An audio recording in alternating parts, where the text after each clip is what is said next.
Good morning, good evening, good afternoon. Julie from Story a Day here with the podcast. This week I'm thinking about how we read and how we write and how the two are intermingled.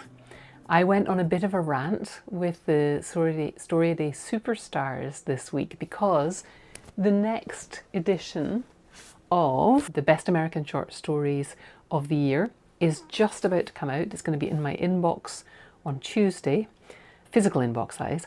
And this is the 2023 edition. The 2024 edition is coming out, which will be full of literary fiction's best stories as judged by last year Min Jin Lee. This year it's going to be Lauren Groff choosing the stories. And I have a bit of a love-hate relationship with this collection, and I'm going to tell you why in a minute, but I'll be reading it. One of the things that really struck me this week is that we do need to read short stories if we're going to write them. And not everybody likes to read short stories, but here's where my rant about this particular collection comes in.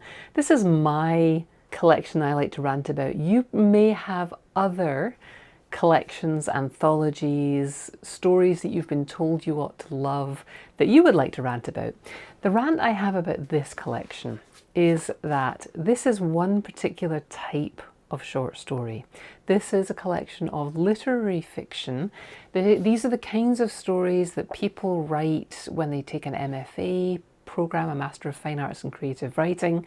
The people who write them, for the most part, are in that same world. They teach at universities, they study literature, they love to pick apart other people's stories. It's art. It's not commercial fiction. Some of it is enjoyable, but it's not written the same way that a Marvel blockbuster is written, to entertain the masses. The problem I have with that, not anything to do with the art, the quality of the stories, anyone's right to write that way. I have no problem with any of that. The problem I have is that this collection is the most prominent collection of short stories that you will find in a bookstore if it has any collections of short stories at all. And many of you may have had the experience I had when I first moved to this country and picked up this collection of short stories, probably in 1998. I think that's the earliest one I have, is 1998. And I picked up that collection and I read it, and I didn't really like very many of the stories. They weren't written to entertain the way that short stories I grew up reading from a collection more like this, the annual World's Best SF, which were really science fiction, which were pulp, which were written to entertain. There were magazines of short romance fiction that came out weekly, My Weekly and things like that, which came out in Britain, which I had read. Short fiction that was commercial and written to entertain. And these artistic, beautiful literary pieces in here written by people considering the nature of humanity and oftentimes miserable about things that didn't seem that important to me, didn't entertain me. And I thought, as you may have thought, maybe I just don't like short stories anymore. Maybe I just don't like short stories. And the problem I have with this being one of the very few exemplars of short fiction in the world, in bookstores, in mass production, is that a lot of people pick this up thinking, oh, I should read short stories. I've been told I should write short stories because they help me master my craft, or I should read short stories because that's what we read at school and that's what I was told was good for my brain, good for my soul, good for being part of the literary conversation. And they pick up this one collection that's available, and if it's not to their taste, it's very easy to rule out the whole form. That would be like listening to one rap song and it not being particularly to your taste, and then ruling out the whole of hip-hop. Listening to one Bach fugue and saying, I don't like classical music, when you've got Sibelius and Debussy and Tchaikovsky and madrigals and all kinds of other instrumental music to choose from. This collection is the one that everyone reaches for, especially when they get serious about writing. And I will read it, and I'll read through them all, and I will find 4 stories out of the 20 in there that I either feel something about or that I admire, or that I want to pick apart and figure out how they did that, or that I say, oh, I need to read more by that author. I love short stories, and that's the most I ever find in this collection. There's maybe one or two authors who I'll then go and seek out their other short fiction. I might give them a shot as a novelist. Doesn't always work out when short story writers make the transition to novel writing. It doesn't always go well because they like writing short stories, but there's not the same market for short stories. It's hard to make a living as a fiction writer as it is, and short fiction is even harder to make a living at. So most people transition to writing novels whether they want to or not. So I'll go and I'll find some authors from this collection who I like, and I might follow them, but I might not, because I might not actually like the kind of stuff they're doing if they're in this very literary tradition, which I admire, but can sometimes leave me a little cold. And usually with writers, I find that I love the language, but I'm also interested in their message. And if somebody has a very bleak or bitter or outlook, I'm less likely to want to read their stuff than if they've got a bit of a wink and a nudge and a optimism about humanity. Nothing about the quality of the writing in here.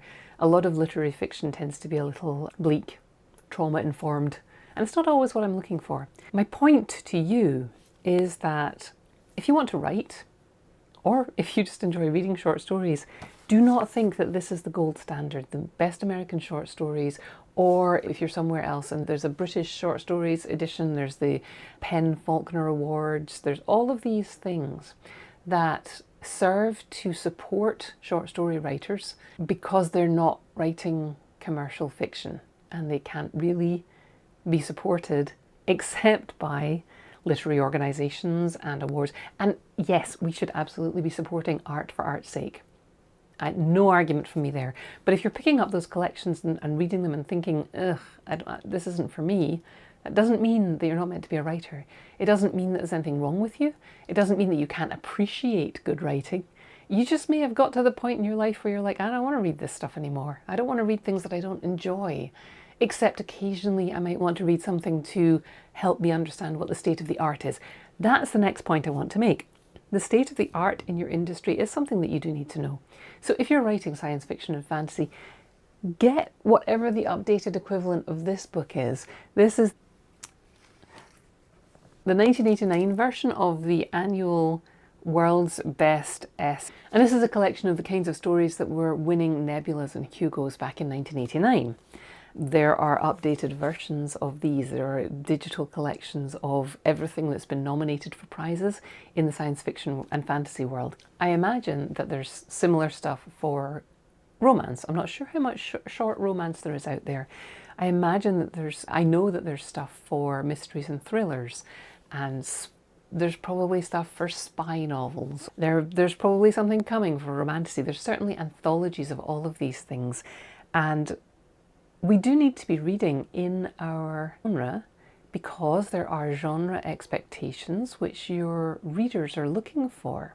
If I write a science fiction and fantasy story and make it heavily introspective and concentrating only on beautiful language and don't include a lot of science fiction or spaceships or futuristic anything, I'm going to be disappointing the science fiction writers. They may appreciate the beautiful language, but they've come for the science in my science fiction.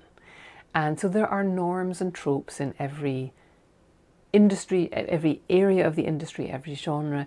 And if you want to write short fiction, it's good to know how short fiction differs from novels, which we all read. And you only really figure that out by reading lots of it. But you don't have to read stuff that's not the norm in the genre or mood that you want to be writing in. Where do you find this stuff? You find it in lists of prize winners. If you're in science fiction and fantasy, there's things like the Nebulas and the Hugos, which always put out long lists as well as the short list, as well as the winners. There are anthologies, both the monthly type and the ones that collect the best of something with a particular theme, or something with particular types of writers, something wrapped around a particular mood. You can find those kinds of things. There are podcasts, which are audio periodicals, things like Escape Pod, and they have Pseudopod and various other things in that family, which deal with different types of genres. There are collections like this massive book behind me here, which is the Big Book of Science Fiction. There's the Art of the Short Story. There's a Halloween one here. There's the Oxford book about the American short story. There are all kinds of collections of stories that you can pick up, and you don't have to love them all, but you do have to familiarize yourself with the norms, both because you want to know what readers are expecting, and because having that kind of knowledge in your head when you sit down to write makes it so much easier. I sat down to write a story this week, and I knew I wanted my opening scene to be a bunch of space colonists who'd gone down in a shuttle to a planet. Something had gone wrong, they were stranded, and now they have to get out of this situation. And I knew that I had read a story once upon a time that was quite like this, similar scenario. It's not a groundbreaking scenario. If we go out to colonize the universe or planets, or if we travel anywhere, at some point somebody's going to get stuck. There's going to be a crash, there's going to be an obstacle. If I'm writing a story, there has to be an obstacle, otherwise it's not a story, it's just me writing about people on a planet or on a journey. But if there's no obstacles to their goals, then there's nothing for the story to do. So I pulled down the Big Book of Science Fiction edited by Anne and Jeff Vandermeer because I knew that in there I had read a story, and I happened to remember in this case that it was Surface Tension by James Blish, which is going to go in, my story is going to go in a completely different direction from where that story goes, which is a great story, and you should read it, by the way, if you like science fiction. Fascinating story. But I was curious, what does a really good story that has stayed with me for years, living somewhere in the back of my brain, how does a story like that open? What needs to go into an opening of a colony ship crashing on a planet in order to hook me as a reader? So I went back and I read the opening page of Surface Tension by James Blish, and I was surprised by how quickly I had all the information I needed to know. It was a very spare opening with lots of conversation. The characters were set up in very brief interactions among the characters. I had the sense of the setting, I had the sense of the stakes in very few lines. And I don't know about you, but I tend to overwrite a little, because I'm a discovery writer and I'm writing to find out who are these people and what does it look like and blah, blah, blah. And looking at that story, I was thinking, okay, so if I want to write like James Blish, I'm going to write this very spare. I don't think I'm going to do that. But even folding in my preferences for the level of description I want to do and all that kind of stuff and stake setting, I looked at that and I was like, okay, so in these first few lines, I need to establish all this stuff, and it's okay to leave out these things until later, because this story that has been stuck in my head for years didn't tell me very much about the rest of the crew. It didn't tell me very much about the setting. It didn't set up how they were going to tackle this problem. I was completely surprised on about halfway down page 2 when their solution for the problem was nothing like I thought it was going to be. Even though I'd read the story, I'd forgotten what their solution was going to be. None of that needed to be in the opening paragraphs, and I was still hooked because I was sufficiently interested in the characters and their circumstances. So that reassured me as I set out to write my story that I could leave some stuff out. There were certain things I wanted to include, but everything didn't have to go into the open, which in turn allowed me to make progress on my story. And it's going to go in a completely different direction, and it's going to be nothing like the story that I used as a touchstone, as a reference, but I know I'm on the right track if I open my story in such a way that people know some of the same things that I knew reading Surface Tension by James Blish.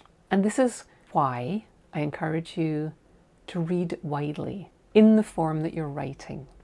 If you're writing romance novels that are in a series that are Regency, where there are 7 sisters and they all need to get married, make sure you've read a lot of those, right? Read a lot of those.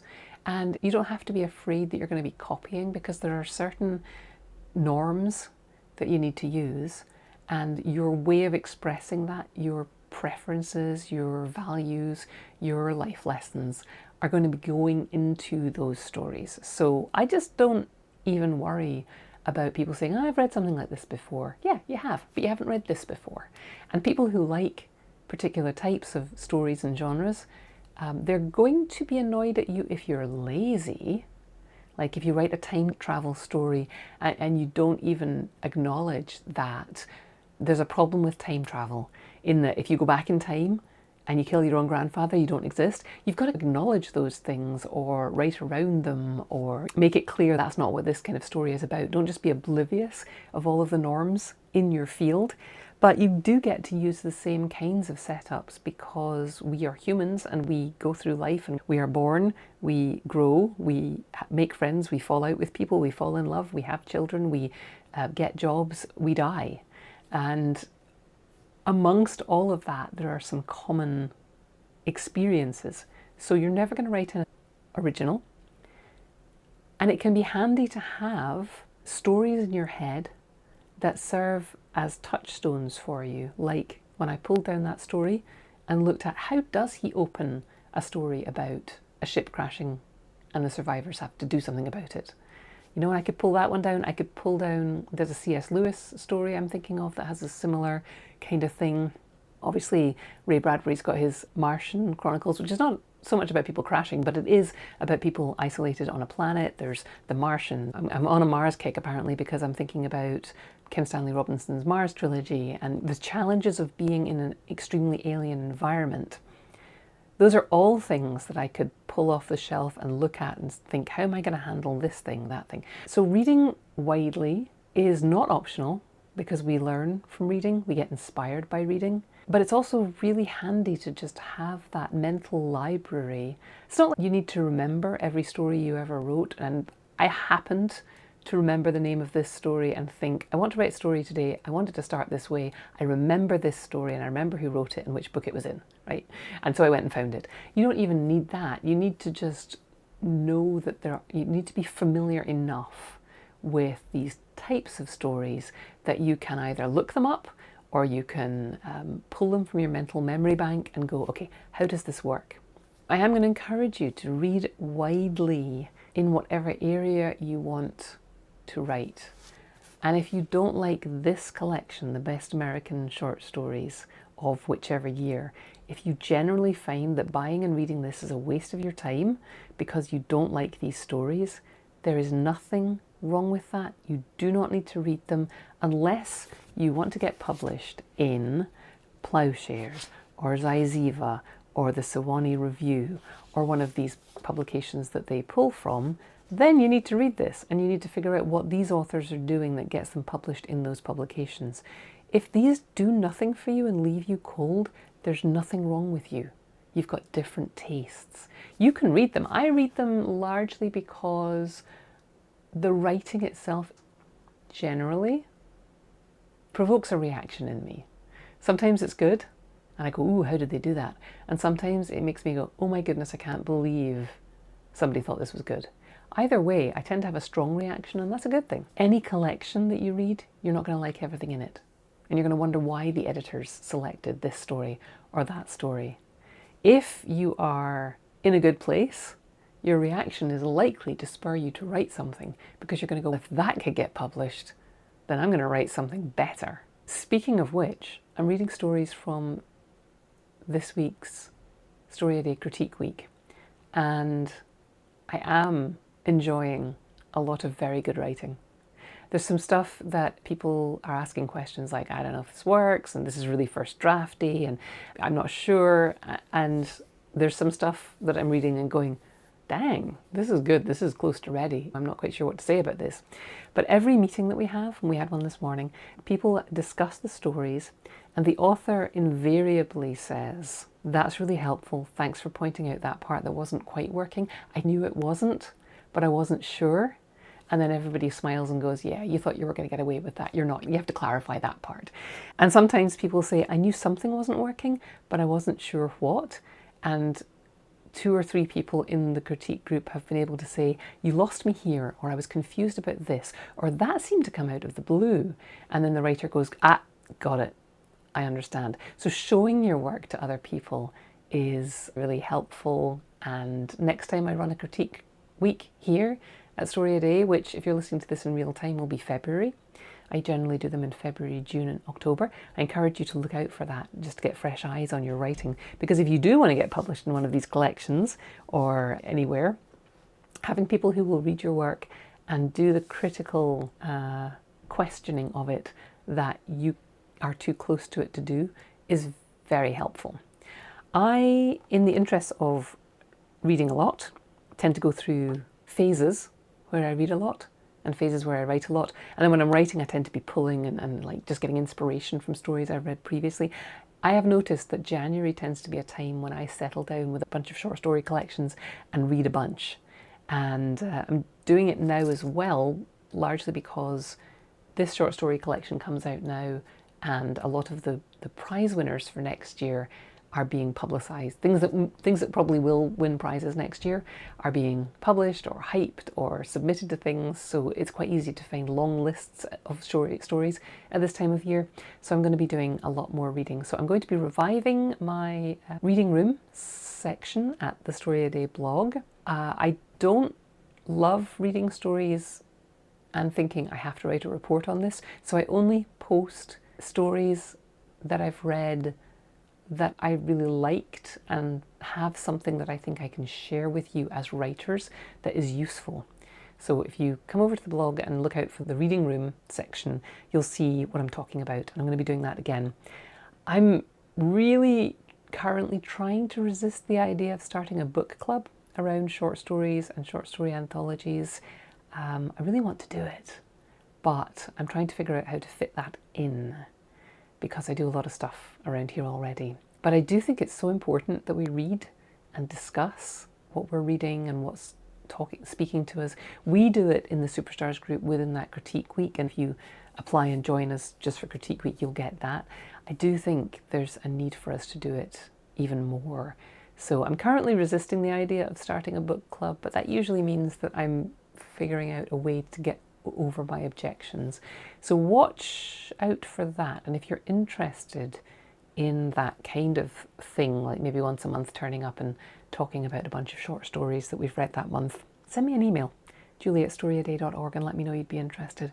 It won't be free because I need to eat, but it might be something that's useful for us to do, because as you've just heard me talking for 26 minutes, it's really important to read short stories if you want to write them. And if you don't think you like short stories, I bet there are short stories out there that you do. Oh, I meant to go off on a rant about not reading just classic stories or studying classic stories because they're not what's getting published now, but that's essentially what I want to say. Don't just read classic stories because they're free and because everybody talks about them. Yes, they're part of the tradition, but they're not what's getting published now, and I don't think they would get published now because tastes change. So if I run a book club, it won't be on classic stories in general. It'll be on what's publishing now. That's what I have for you this week. This podcast has been a little, the timing has been a little sporadic in terms of how many episodes I'm releasing at the moment. That's a function of summertime. Summertime has ended.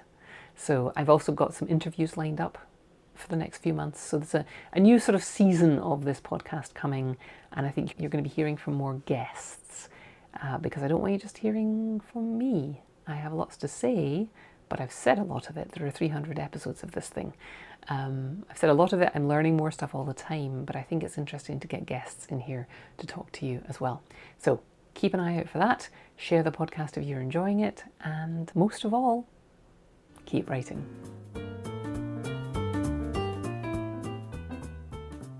Thanks for listening.